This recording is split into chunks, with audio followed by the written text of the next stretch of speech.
Welcome to the Expert's Journey podcast, where we're all about creating your path to impact. Join your hosts, Dixie Mary Carlton from Indie Expert Publishing and Mr. Web Marketing Brad Houck, as we look at how you can grow your business and influence by leveraging your knowledge for profit.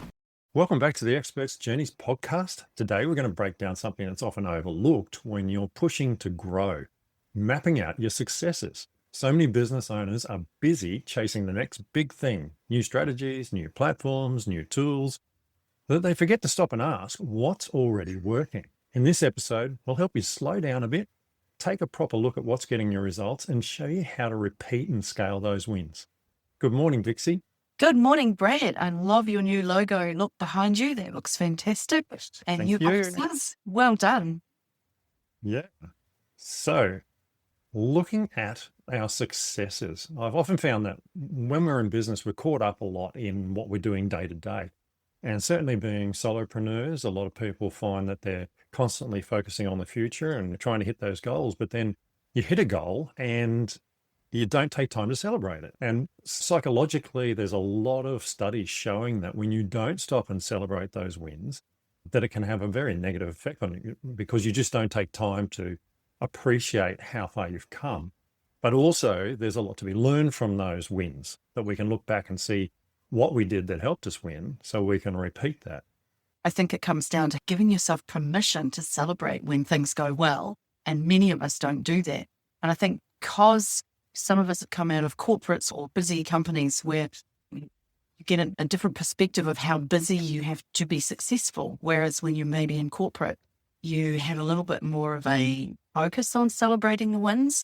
I think many of us as solo entrepreneurs or small business operators, we forget that it's so important to give ourselves a treat or reward ourselves for the goals when we reach them. Do you have any particular ways that you celebrate when something goes well for yourself? I think I'm one of those people that forgets. I'm so caught up in what I got to do. Look, I think that I do take some time, and sometimes it's about being grateful for the wins and that. And it doesn't have to be a big celebration. Sometimes it can be a bottle of cheap champagne or something to share with your partner to go, whoop, we made it. Or other times it can be just a chocolate bar, which I don't eat a lot of, but it's nice for a change to have something that you particularly like that you wouldn't normally buy. But yeah, I don't really take enough time to do that. I should take more, and I know I should take more because psychologically, if you don't, you're just always on the roundabout. And I know I've been in business for over 15 years now, I think. I'm getting close up to 20, 25. And it's just like a constant treadmill if you don't take time out to look at those wins.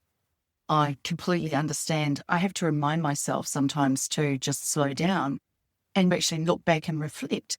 But I think having a system where you also have a means of charting progress. Some people do 3 months goals. Some people, like at the beginning of every year or at a certain point of the year, they'll sit and work out, yes, where am I going forwards and what did I do backwards? And I think sometimes it's easier to look forwards without pausing to say, this was the old 80-20 rule and I need to reflect on this, or this is where I was last year and reflect on last year's goals, and this is where I now want to go.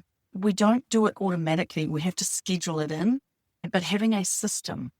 I use a spreadsheet and a system where you've got your traffic lights, how much is in the green, how much is in the yellow, and how much is still in the red or the starting gate. I find that really helpful. And I work with my clients as well. So we know how things are progressing. The rewards, as you say, sometimes they can be really small, like a cherry ripe that you wouldn't normally have. Good old chocolate cherry ripe. Good old cherry ripe.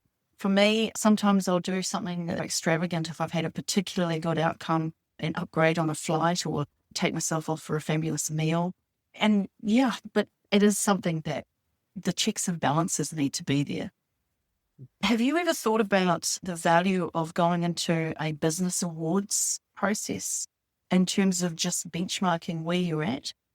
I have, but my personality, my ADHD's all over the place. And even filling in those forms is quite too hard, to be honest. Yeah. And a lot of the times it's quite onerous to fill those in. They want this statement and that statement and show us how much money you've made and all that. And I mean, yeah, I think there's a lot of the privacy sort of stuff that goes into that. I don't necessarily want to give up.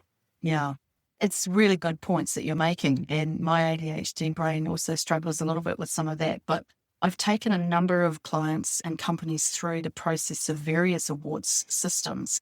And I can tell you that as a benchmarking process, they are absolutely invaluable for working out, yes, this is where I'm really strong. This is where I still have to grow. And many of those awards processes come with them giving you some feedback on what they've noticed that you're doing really well. And so because they come around annually or semi-annually, that's a good time to say, oh, we're going to do that this year, or are we going to flag it this year and focus on this? But it's a good timely way of reminding ourselves that this is a good way to say, where are we sitting in compared to maybe 5 years ago when we did this or won this, or where do we want to be in time for the next awards process that we want to go into? So that can be a really good way of just sitting down and doing those checks and balances.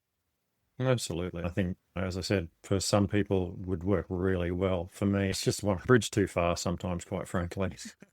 I just can't stay focused that long. So for me, I try and celebrate the small wins as I go. But look, that brings me to the other side of the coin, and that is that celebrating our wins is one thing, but learning from them is another thing entirely. What I wanted to bring into conversation today was also going back and looking at what we're doing, what works, and then learning from that and duplicating that to make a more successful process is probably the best way to put it. One of the things, for example, that people often never do and yet they have access to all the time is their analytics or their social media data. It can be as simple as looking at your last 10 reels and seeing which one got the most views, and then looking at what did I do in that one compared to the other ones. We need to go back through the stuff that we've been doing and look at what's worked for us over the last 6 months, 12 months, 2 years, 5 years, and really double down on that stuff. Otherwise, we just repeat all different steps, but we're not building on a successful system. But how do we get on with things like AI, for example, changing the landscape so fast and so furiously? It's all very well to say, look, this is what was working 2 years ago, but now that whole industry has changed, or that whole environment has changed in that way. So it's pointless looking at some of that past data. What's your thoughts on that? Look, it's an interesting point, but I think a lot of the times it's got to do with the frameworks behind what you're doing. So whether it's AI doing it or you doing it or you leveraging AI to do it, I think the framework is the key to the success more than anything. I've been doing a course on Reels, and when they break down what works for Reels, there's actually a framework that works. And that's a psychological thing rather than an AI thing or a personal thing. The psychology of how you actually write the reel affects if people stay to the end to find out the answer. Okay. And it was really interesting kind of looking into this stuff because I've been doing a lot of video over the last year and really starting to try and hone what I'm doing a bit. And so being able to develop the framework, and I am seeing my view rate going up. So there's definitely things like that. So I think while AI is always going to be there from now on, I still think that what works and what doesn't work in your business will be defined by other things. For example, for me to find clients, there's some ways that work better than others. I can put out 1,000 videos and people like them, but it doesn't mean it's going to lead to clients necessarily. It might set me up as an expert in my area. But if I go to a networking meeting and I'm talking to people and they're saying, oh, I do this, what do you do? Those connections are far more powerful for my business to get clients than putting out 100 reels. It doesn't mean either can work, but it just means my experience of success is that this one works, so I should do it. This one I'm learning to do, and hopefully I can make that work too. That comes back to planning, doesn't it? And I don't know how often many of us will sit down and update or review our business plans or our marketing plans. I'm a firm advocate of at least reviewing all that every year. But that means that you then have to say, where are my multiple streams of income going to come from? Or where are my most likely end results going to be in this area and this area? Not just thinking of it all as one big picture, but actually identifying the specific corners of your business that you're wanting to focus on. And so that again comes down to planning, having good systems. And that brings me to the question of our listeners, how often do you write a marketing plan? You may have written a business plan for the bank 10 years ago or 20 years ago, and it's still sitting gathering dust in a bottom drawer. But businesses change. Reviewing your business plan is important, but having an annually updated marketing plan is, I think, critical for a business, because that does make you then look at, well, where does my business come from? Where does this work? Where is this best placed for the best optimum results? Versus, and you talk about ADHD, we both have ADHD. It's really easy to go chasing after bright, shiny objects. And I think having some really solid planning in place means that we're less likely to get too carried away with bright, shiny objects. Yeah, I think big plans are difficult for people these days, especially entrepreneurs. And the one-page marketing plan, I should say, is often a really good place to start, or a one-page business plan. And I think this is where AI can really help you, because it has all of that information about business planning and marketing planning in its back end. So the frameworks are all there, all the systems are there, all the history is there. And all you've got to do is tell it what you want to do, and it can construct that for you. And so of late, one of the things I've been doing is every couple of days, I actually open up ChatGPT, I turn on the voice mode, and I talk with it. And so I'm constantly reviewing what's happened yesterday, what I've discovered moving forward as I've started to focus my business.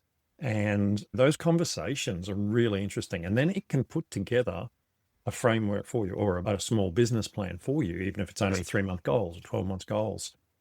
And it's surprisingly powerful what you can get out of there. One of the things I've been doing is narrowing down, as I've always done my thing with people, but putting into words is always harder. So optimize and accelerate, optimize conversions in their business, and then accelerate it using AI. But also realized a major part of what I do is actually help people develop other income streams. And that's something I do with speakers and authors and solopreneurs a lot.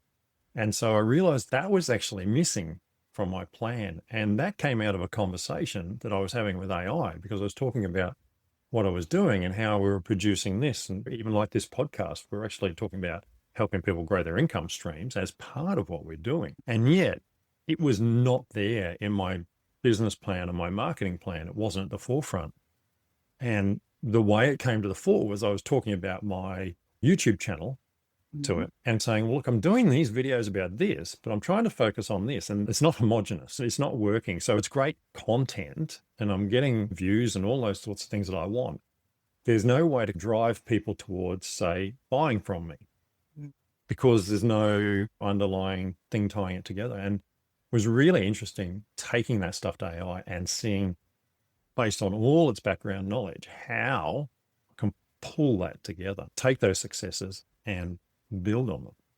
That's a really powerful idea. I've never thought about actually doing that on a daily or even a weekly basis, actually bringing my AI into being part of my board of directors, if you like, in that way. That's a brilliant idea. It's a real spin out. I can tell you, I've told this trick to a few people, and they've gone and just turned on the voice mode, because you can download it on your phone, of course. So you can just turn on voice mode, turn it up, sit it beside you, and just start having a conversation with it. And be honest, no one's going to know it well, except the computer. And say, look, I'm not feeling good. I'm finding I'm doing this and this isn't working, and I've tried this, and it'll come back with suggestions. And you can drop a link in there and say, look, here's my website. It just doesn't seem to fit. And it'll go and review your website and come back with some suggestions of how they can make it fit, some new wording or whatever. Yeah. So it's a really powerful tool. And it's like having a marketing specialist there, or a business specialist, who can look at what you're doing and go, yeah, I can see where you're going. I can see that's working, but what about we tweak this bit? So just to be clear for anyone who's not up with this is about using a specific ChatGPT library or chat that you set up and you train and ring fence that part of your whole ChatGPT. That's what we're both doing. And I know in a conversation about this a while ago, where you actually have multiple chats. And well, you can have your My GPTs, but in this case, actually, no. All I've done is created a folder and then contain those chats within that folder. But ChatGPT now has memory. It can remember every conversation you ever had. So you can refer back to a previous conversation and say, hey, I remember talking to you about this. And it will go back and find that and bring that back into the conversation you're having. Yeah, it doesn't have to be a my GPT. It's just normal chat GPT. You can do it in the free version. Yeah. You can do it in free version. That's good to know. I hadn't even thought about that. But yeah, I know that there are still some people who are not quite sure about how far to go with ChatGPT and whether it's just used to train all the bots. But obviously, I think this is actually taking it to another level. And for anyone listening that hasn't got their heads around this, I encourage you to go back and have a listen to some of the earlier podcasts where we did talk specifically about how to use ChatGPT or AI, maximize the use of it. But what you've just been talking about is a whole nother level in terms of business activity and business planning. And I love that. The other thing that I think we overlook often when we're doing all of this and reviewing what works and what doesn't is that we forget about the value of consistency. Consistency in terms of doing the same thing often enough for the wheels to start really turning on their own. Again, that's sometimes related to the bright, shiny object syndrome, but it's very easy to get disillusioned and say, this isn't working without having thoroughly looked at why or what is working in something.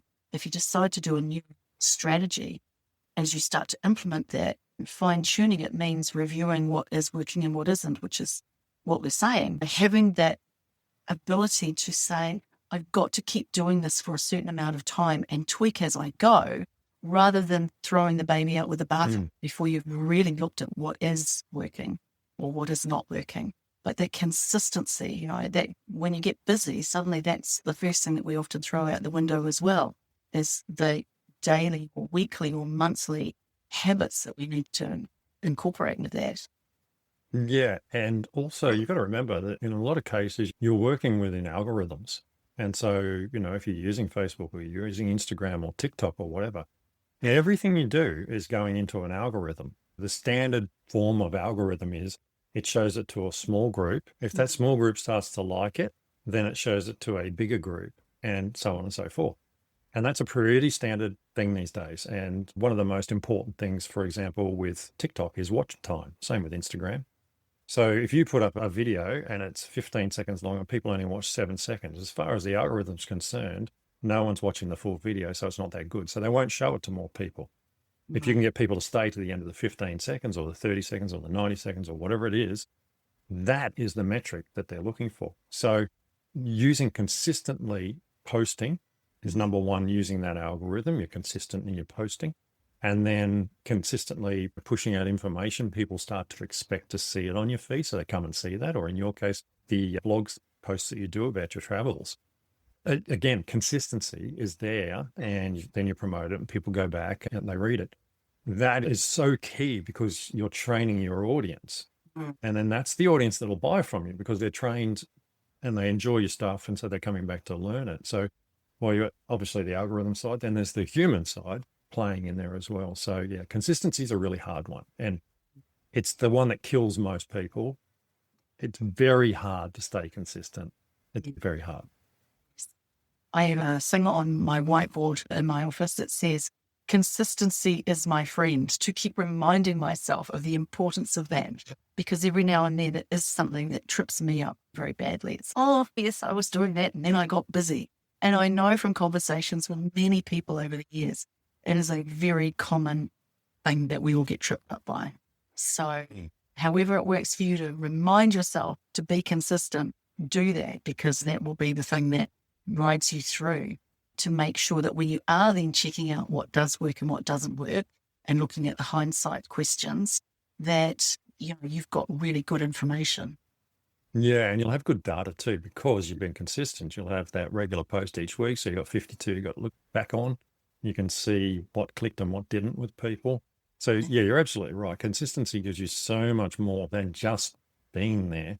You get a lot more information out of it over a period of time. But for so many people, myself included, consistency is the hardest thing in the world. It is so hard.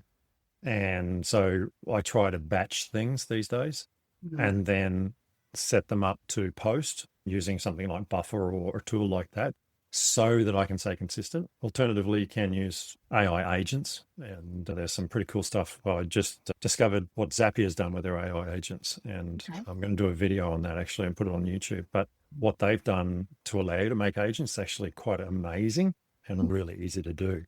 creating an agent that can go and write something and prepare it for you. And then you can record it so that you go there and they're already, all your scripts are written and you can record or whatever you want to do, can really help you stay consistent. Yeah, Well, it's a hard one. do you want to just remind everyone listening where to go to find those videos? Because I know they're so valuable and just absolutely brilliantly well done. Where do we find those again? Yeah, so if you just go to YouTube and look for Mr. Web Marketing, you'll find me there. So youtube.com/@MrWebMarketing. You'll find me there. And there's a range of stuff there, everything from how to turn yourself into a Muppet to how to build AI agents. Yes. It's quite a good range. As I said, I've been reviewing that and trying to bring it in line with my marketing message. But along the way, I've had a bit of fun. But it just shows you the range of things that can be done. And there's so many tools out there now. But Zapier was the one that hit me this morning because I hadn't seen what they'd done. And I was able to literally sit there and say, I want you to check my email of a morning, check for an email from this person. And in that email, there's always a section that is 5 tips. Please take those 5 tips and send them to me in my chat messenger. And it actually created the agent for me. All I needed to do then was go connect email, connect chat messenger, and it worked. And I was like, oh, this is blowing away. Every morning at 7 a.m., it's going to send me these 5 things from this email that comes out every day that are the latest AI tools. Cool. And it'll show up in my Telegraph Messenger program on my phone, and I don't have to touch it. So I don't need to read the whole email to get the bit that I want. I know we have covered a lot of ground this morning, some really good tips in there. And I'm pretty sure that 90% of the people listening are going to want us to wrap this up now because they want to go and check out your YouTube because there are some great tools on there and some brilliant videos. So I encourage everyone to do that. But wow, you've certainly blown my mind in a couple of areas just with some of the things that you've seen about AI today as well. So yeah, let's call this one to an end. I guess that brings us to the end. Thanks for tuning into this episode of the Expert's Journey podcast. If you're ready to optimize what's already working in your business and accelerate your success, head to Amazon and grab a copy of my latest book, AI Powered Profits. Use AI to automate and accelerate your business in 90 days. And don't miss Dixie's fantastic guide, Start with the Draft, how to easily plan and write a nonfiction book. It's packed with tools to help you get your expertise out into the world. Subscribe and share this episode with a fellow expert and leave us a quick review. It really helps us reach more people. We'll catch you next time. Thanks, Brad.